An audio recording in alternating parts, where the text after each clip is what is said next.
Otep à tous, bien-aimés frères et sœurs. Le commandant militaire de la région dans laquelle se trouve la ville de Pokrovsk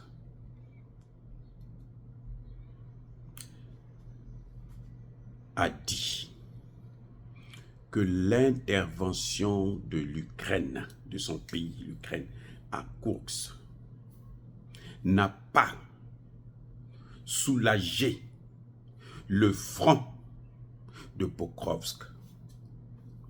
Ça veut dire que ce qu'ils ont fait à Koursk, ça n'a pas été, ils n'ont pas atteint les objectifs qu'il fallait parce que on leur a fait croire qu'en intervenant à Koursk, les Russes, les forces russes vont déplacer les gens qui étaient dans le Donbass, là, hein, au front de Donetsk, pour les envoyer vers Koursk, pour sauver Koursk. Comme ça, ils vont gagner du temps et peut-être même avancer, occuper du terrain pour repousser plus facilement les Russes. Mais ça a été un échec puissant. Voilà ce qui se passe. Le commandant de cette zone, c'est lui qui sait exactement. Vous savez, c'est celui qui dort dans la maison qui sait là où ça sointe. Moi, je ne peux pas savoir là où ça sointe dans votre maison, depuis ici, là. Vous non plus, vous ne pouvez pas savoir si dans ma maison, là, il y a un endroit là où ça sointe. Vous ne pouvez pas savoir, connaître cet endroit-là. Ce n'est pas possible. À moins que moi-même, je vous dise que bon, il y a tel endroit où ça sointe. Donc, quand le commandant de la zone vous parle, ça veut dire que tout ce que Zelensky raconte aux Ukrainiens pour avoir plus d'armes, c'est nul et non avenu. Ça n'a aucun sens. C'est même ridicule. Le gars vous dit, la ville de Pokrovsk va tomber. Les Russes sont à quelques kilomètres. Moins de 7 kilomètres. C'est pas moi qui parle. Ça, c'est celui qui est dans la zone. Donc, celui qui reçoit toutes les informations du front. Celui qui coordonne toutes les informations du front. Celui qui décide sur la stratégie à mener. Donc, dès qu'il y a un village qui tombe ou qui est pris, il est la première personne à être informé avant que ça arrive à Kiev, dans la capitale. C'est lui qui dit que ce que vous êtes allé faire là, ça ne nous a pas soulagés. Donc, vous ne nous avez pas rendu service. Vous êtes peut-être rendu service vous-même pour faire plaire aux Occidentaux. Et puis, bon, pour que les Occidentaux vous donnent encore un peu d'argent. Mais nous, ici, ça ne nous a pas arrangé du tout. Au contraire. C'est un officier. Donc, quand il parle comme ça, il est en train de dire au contraire ce que vous avez fait là. Il est en train de reprocher à l'Ukraine ce que, à son chef, Zelensky, ce qu'il a fait à Koursk. C'est lui qui est en train de dire que non, Koursk, là, c'était pas bon. C'était une erreur tactique et stratégique. Et c'est une bêtise humaine. C'est pas nous, ce sont eux qui... Là, ce sont les experts, ceux qui sont là sur le terrain. Pourquoi il dit ça? Parce que Pokrovsk, là, c'est le centre même de la logistique de tout le front de Donetsk. Pratiquement tout le Donbass, là. Ça doit passer, quand la logistique vient, ça doit passer par Pokrovsk. C'est Pokrovsk qui organise, qui dit ça, vous envoyez là, ça, vous envoyez là, ça, vous envoyez là. Donc quand on prend Pokrovsk, là, c'est toute la logistique ukrainienne qui est chamboulée. Ça deviendra difficile d'alimenter le front de Donetsk. Lugansk est déjà pratiquement terminé. Et vous savez quoi?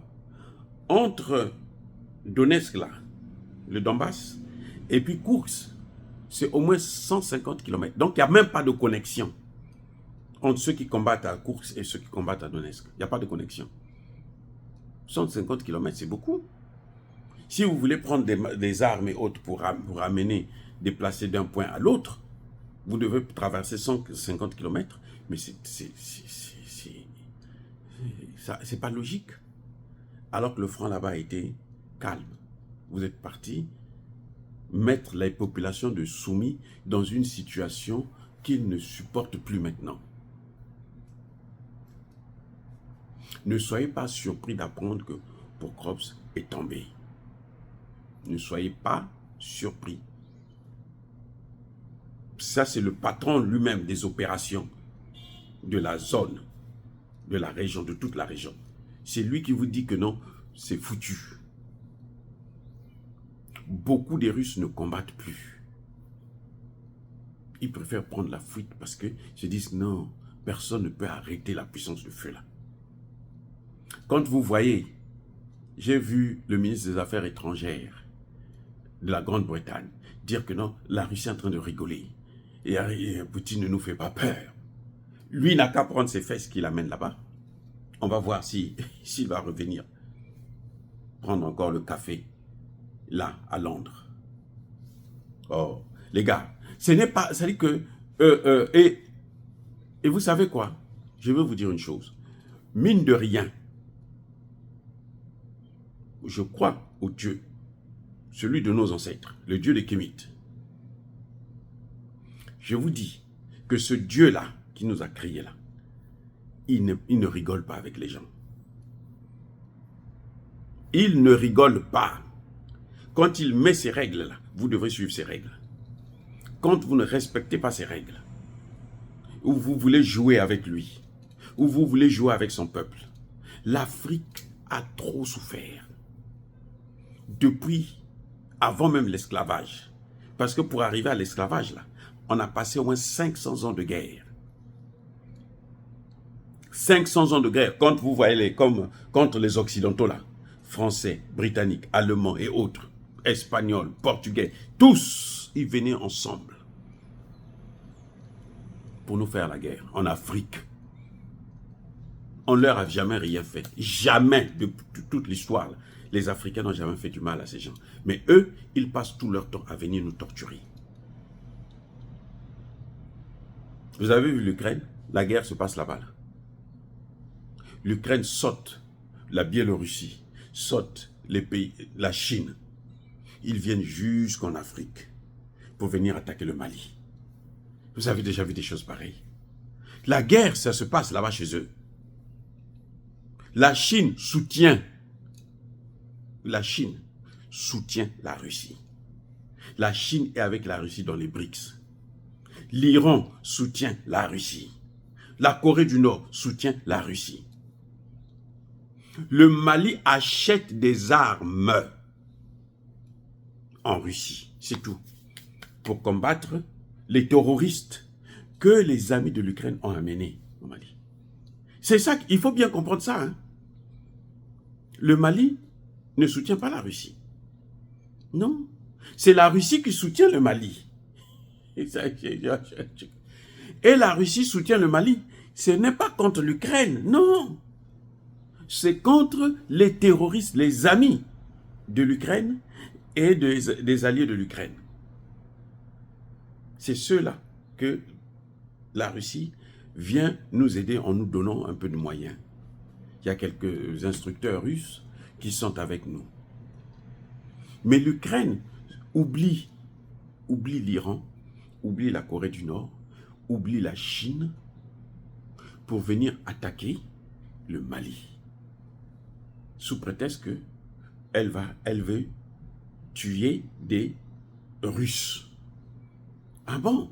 Mais pourquoi elle ne va pas tuer les Russes en Chine, là, il y a des Russes qui y habitent. En France, il y a des Russes. En Angleterre, il y a des Russes. En Allemagne, il y a des Russes. L'Ukraine dit non, non, non, non, non. Moi, les Russes que je dois tuer, ce sont ceux qui sont en Afrique. Vous voyez comment c'est bête. Ça dit que C'est une mule, ce gars. Et voilà maintenant comment ça se retourne sur lui-même. Parce que monsieur a déplacé le sujet, le terrain de combat. Il s'attaque à des gens qui ne lui ont jamais fait du mal. Le Mali n'a jamais fait la guerre contre l'Ukraine.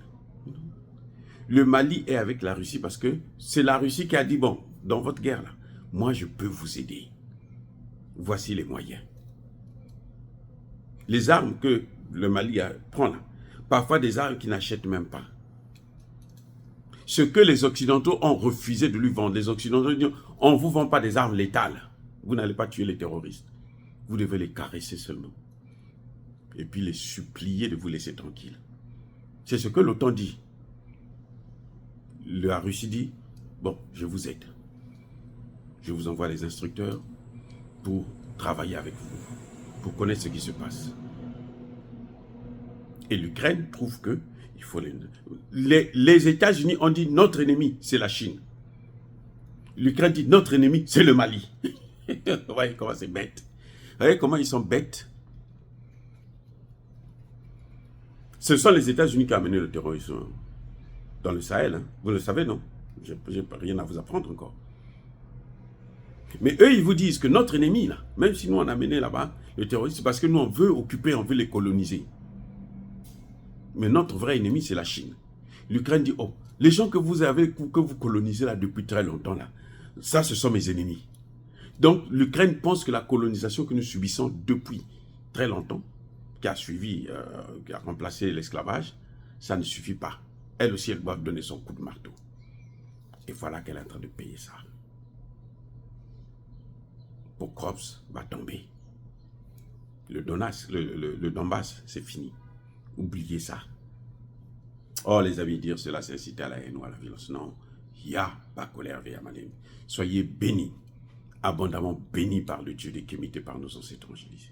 Mais que tous ceux qui persécutent le continent africain, le pillent et le déstabilisent, qu'ils soient noirs, blancs, chinois, arabes, juifs, indiens, qui qu'ils soient punis, maudits, foudroyés, neutralisés, écrasés, effacés par le Dieu des Kémites et par nos ancêtres angélisés. Vive l'Afrique éternelle, j'ai dit et j'assume.